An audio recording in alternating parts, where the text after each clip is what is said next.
Hello, it's week 13, and here is your overview for English 101 College Composition. So we're moving into your fourth and final project for this semester, and you are really going to enjoy this one. This is fun. It's a great way to wrap up the semester. So we're working on this concept called multimodality, which I will talk in a little more detail about in just a minute. But here's your course schedule. So you have some reading in your textbook, chapter 11, pages 308 to 323. And this chapter is called Strategies for Multimodal Composing. And then you have a two-part discussion post. The first part is due on Wednesday, and the second part is due on Sunday. There's no peer response this week, so on Sunday, you're actually just expanding and elaborating on the post that you did on Wednesday. Here's your to-do list for the week. Please start out by watching the video, What is Multimodal Composition? That will answer a lot of your questions right off the bat. Then tackle chapter 11 in your textbook. It has some great diagrams and those question workflows that will help you develop your ideas and figure out what you want to do for this project. And then read the assignment description for this assignment. Now, all of those are located in this week's module. So lesson, did I say 4.2? I think it's lesson 4.1. I'm sorry. Both of those are lesson 4.1 discussion, part 1 and part 2. And then, of course, you're going to start really thinking about what you're going to do for your project. Okay, before we go any further, let's just talk a little bit about what this word means, multimodality. So it's just kind of a great big word that means something that you do every single day of your life. And that is using more than one mode of communication to create a particular message aimed at a specific audience. So a mode is just a way of doing something, right? So we're talking about the modes of communication. We are talking about 5 different things. We're talking about the linguistic mode, which is using words, could be in text, could be speaking to somebody. Oral, you could also think of this as auditory, if that helps you understand it a little bit better. Using sounds. So you can see how the linguistic and the oral work together. The actual words you speak convey meaning, but so do things like the tone of voice or maybe the music that you have in the background. So all of these things convey meaning, and that's the key. Spatial, you could also think of this maybe as format. So the use of design elements like color, proximity, alignment, things like arrows, buttons for navigation. Where are they located? What color are they? How big are they? White space, contrast. All of those things add to, or if they're not done very skillfully, can actually detract from the meaning or the efficiency of your communication. Visual, use of images of all kinds. These could be still images, they could be photographs, they could be art, they can be animated, they can be video, but anything that people have to use their eyeballs to look at. Gestural, this is like gestures. So even though you can't see me right now as I speak, I always have my hands going as if I were talking to you in front of a class. So movement of all kinds can be somebody's facial expression, the way they raise an eyebrow or cock their head to the side, the way their hands move. So we think of this as body language. So right there, when we say body language, we're getting at that idea that there is meaning behind movement, even complex body movement like dance and so forth. So all the ways we communicate, more often than not, I can't think of any outliers, but could fall into one or more of those categories. And when we say multimodality, that just means this integrated use of two or more of these forms happening simultaneously. So you standing up in front of a class and speaking and gesturing with your hands, and also having a PowerPoint presentation behind you. So that would be a multimodal presentation. One other word that pops up in this this whole project, especially in your textbook, is this idea of literacy. So I believe that we tackled this a little bit early in the semester, but just to remind you, literacy just means the ability to read, write, speak, and listen in a way that lets us communicate effectively and make sense in the world. So everything we've been doing this semester is designed to improve, enhance your skillful literacy. And when we say multimodal literacy, it's just meaning making and meaning producing that occurs through the reading, viewing, understanding, responding to, producing, and interacting with multimedia and digital texts. Okay, so I hope you all kind of have a good sense of what we're working with now. Let's talk for a minute about what this project entails. So the things to remember are you're going to start with your research paper. So you're not coming up with a new topic. You're going to work with the very same topic that you just finished writing about for your research. You do not have to do any more research. You don't have to find more sources. You are just going to work with what you have right now. So the target audience for that paper was me and your peers. And that's one of the main things that's different about project number 4, because now no longer are myself or your peers your target audience.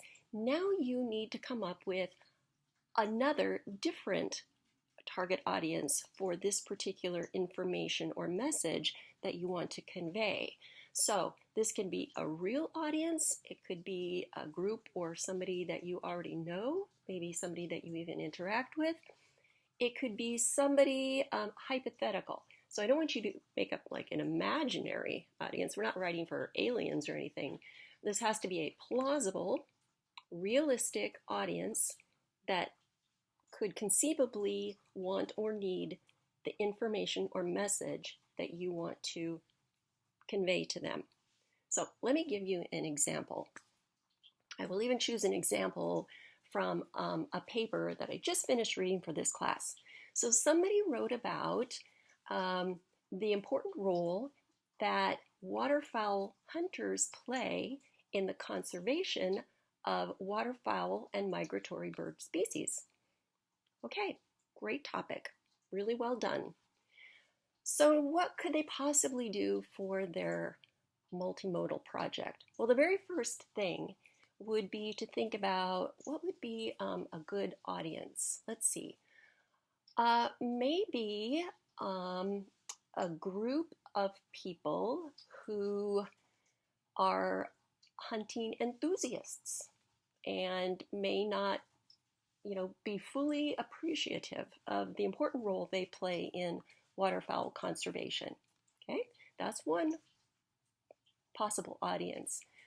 Another audience could be people who maybe they are not hunters, but they're not, strongly opposed to hunting. It's just not something they think about a lot. And you want to educate them on the important role that hunters play in conservation. All right, so now you have kind of a neutral audience.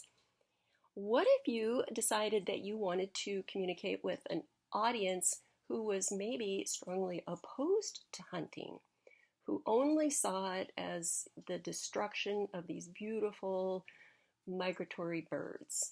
Okay, well, you want to at least educate them. You realize you might not fully persuade them to embrace hunting, but you want to educate them on the role that hunters play in conservation efforts. Okay?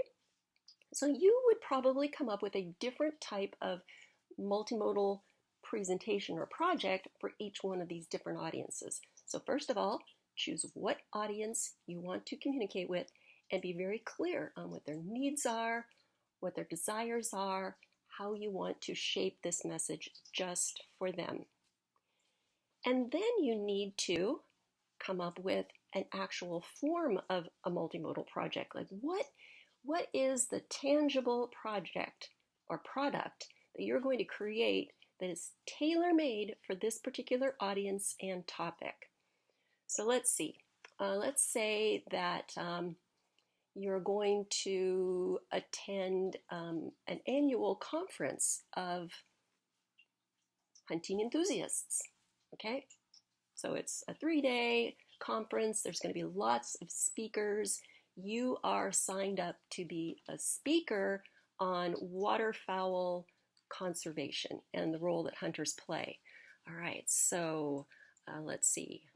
Probably a presentation, like people file into the big ballroom and there's the big giant screen and you've got a PowerPoint and you have practiced your delivery, you're standing up in front of them, and so there it is. All right, so you've got this group of people that are enthusiastic about the topic of hunting, but maybe do not fully appreciate how hunters contribute to waterfowl conservation. So that's going to be the message in your presentation. So right away, we know there are going to be probably some very beautiful pictures of migratory birds and marshes and maybe video of birds flying.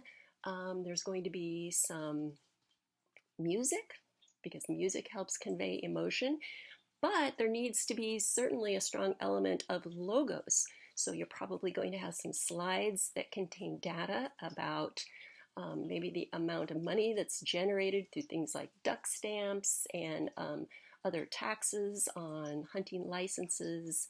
And maybe you're going to have some photographs of conservation projects. Okay, so all of those things are going to go into this big, beautiful PowerPoint presentation. But you're also up there speaking, so you have to include that as part of your project, which means that you're going to have to record your voice just as if you were presenting it to this big ballroom full of people. All right, so you may not quite know how to do that yet, maybe if you haven't fooled around with that in PowerPoint, but it's easy to learn. And so there's your project. A PowerPoint presentation geared toward this very specific audience with this very specific purpose in mind. All right, that's just one example. So yours is going to be absolutely unique to your topic and the audience that you choose to communicate. And here are just a few examples of things you might choose from a big research poster, a podcast, a lesson plan, something you want to teach maybe to elementary or middle school or high school, a blog post, a video blog, infographic, newspaper article, instruction manual, photo essay, a video, a website, advertisement, storybook. Oh, last semester I got the best multimodal project, and it was a digital children's book, and it was genius. It was so, so good. I loved it. Journalism, a comic, an animated short, a collage. All right, all kinds of different things that you can do. All right, very quickly here, because I'm running out of time, 2-part discussion post. The first part due on Wednesday. You have some prompts there to respond to. I want you to reflect on the sorts of multimodal projects you've done in the past. How do you communicate multimodally in your everyday life? I want you to describe 3 ideas that you currently have for remixing your research project. So right away by Wednesday, you have to come up with 3 good ideas. And what are some of the potential obstacles or problems that you might face in executing this? You might have an idea for a project, but not quite know, from a technical standpoint, how to make that happen. If you've never done any animation before, or you've never, done a blog post. Okay, so really be honest. What do you think might currently be standing in your way from making the project that you want to make? Number 2, due on Sunday. Now I want you to develop the ideas for your project in much greater detail. So I'm not even going to read the prompts. It's up to you to do that. Make sure that you answer each prompt completely. This isn't for me, this is for you. By the end of part 2, you should have a pretty clear, solid idea of what you're going to do going forth.